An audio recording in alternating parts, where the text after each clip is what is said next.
Bonjour, alors je m'appelle Marc Fernandez, je suis romancier et journaliste.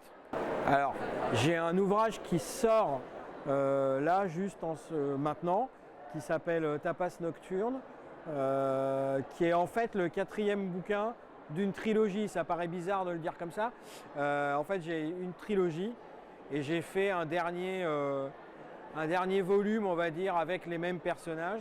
Et là effectivement je suis en train d'écrire autre chose. Avec d'autres personnages qui va se passer au Mexique à Acapulco. Et j'en dirai pas plus. Alors les sources d'inspiration, comme je vous le disais, moi je suis journaliste de formation. J'ai travaillé pendant plus de 10 ans à Courrier International où je m'occupais de l'Espagne et de l'Amérique latine. Donc j'ai fait beaucoup de reportages en Amérique latine notamment. Et ma source d'inspiration, elle vient de là. Elle vient de toutes les enquêtes et les reportages que j'ai pu faire quand j'étais reporter. Et tous mes romans, ils partent, le point de départ, c'est un reportage que j'ai fait, une enquête que j'ai pu faire. Et après, j'en fais un roman, mais le point de départ, c'est un vrai truc. C'est la réalité. Alors, construire ces personnages. Donc, je ne vais pas vous donner tous mes secrets, mais c'est vraiment un point essentiel pour un romancier. Il y a l'histoire, évidemment, mais il faut qu'elle soit incarnée par des personnages.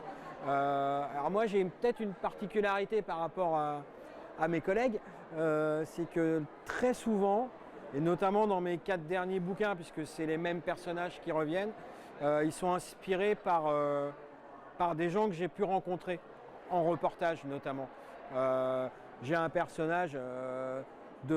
Mon héros, c'est un journaliste de radio. Alors beaucoup de gens ont dit « Ah mais c'est toi parce que tu es journaliste ». Je dis « Mais moi je ne suis pas journaliste de radio. Mais j'ai un personnage de détective transsexuel aussi. Et ça c'est né d'une rencontre avec une transsexuelle à Madrid qui était prostituée, que j'ai interviewée parce qu'elle a entarté la maire de Madrid à l'époque pour protester contre une loi qu'elle voulait faire. Et du coup moi je vais l'interviewer. Elle est en garde à vue, puis elle était sortie, donc je la chope à ce moment-là. Et elle me parle, et je lui dis, mais t'es un personnage de roman. Le jour où j'écris un roman, mais je te mets dedans. Et voilà, c'est ce qui s'est passé. Donc mes personnages, ils sont inspirés plus par mes rencontres, quoi. Alors en général, pour écrire un roman, moi je mets à peu près 1 an. Entre le moment où... Alors c'est un petit peu plus, parce qu'il faut avoir l'idée et tout. Mais à partir du moment où mon éditrice me dit c'est bon, il faut compter 1 an à peu près parce que je ne peux pas faire ça. Je ne vends pas assez de livres pour ne vivre que de ça, donc je suis obligé de travailler quand même à côté. Donc je suis encore journaliste. Donc du coup, il y a des jours où j'écris pas tout le temps. Et en gros, 1 an, c'est le bon timing. Le salon du polar, c'est la classe.